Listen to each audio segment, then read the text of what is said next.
Okay, so what you have here is first grade fact families. This is the next sheet inside of the first grade binder. We have to look at the dots and come up with ways to make 9, okay? 4 different statements, 2 addition and 2 subtraction. So we look at the dots, and you would have your child or the person you're tutoring to look at the dots. You got 2 here and 7 here, and you would maybe have them count the dots. So I'm going to write a 2 plus 7. 2 plus 7 is equal to that 9. So that's 1, okay? Then we're going to go over to the other addition statement. We just reverse the add-ins. We got 7 plus 2 is equal to 9, okay? Then we get to the subtraction. You're going to say 9 minus 2 is equal to 7.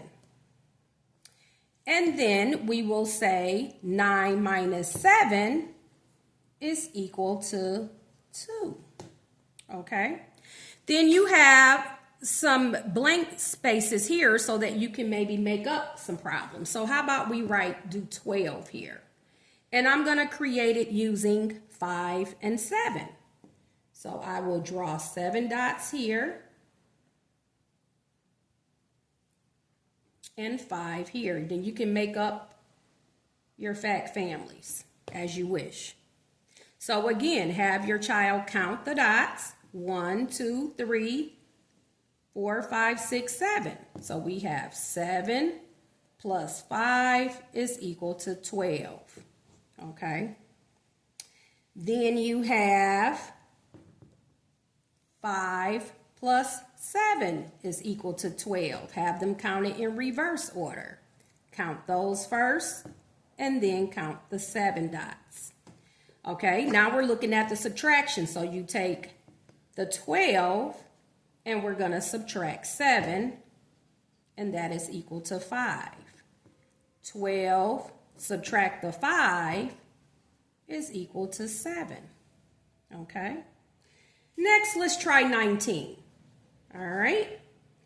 So how about we do 10 on this side? 1, you can make it up any way you like, just as long as these 2 sides equal to 19. So 1, 2, 3, 4, 5, 6, 7, 8, 9, and then I'm going to put 10 here.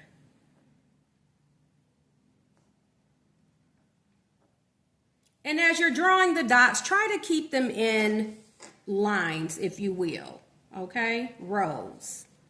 Okay, so this is 9 on the left and 10 on the right, and that equals to 19.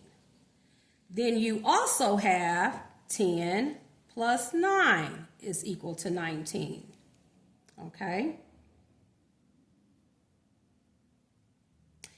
Next, you will take 19 and then subtract the 9 for this side, and it doesn't matter the order that they write these out, okay? 19 minus 9 is 10, and 19 minus 10 is equal to 9. So this is the way that you would complete this sheet. And again, you can make up any numbers that you think your child or the student that you're tutoring is able to figure out, okay? And by the end of first grade, a first grader should know how to complete these statements here, because these kinds of problems are on standardized tests. Okay? All right, thank you. Making math count.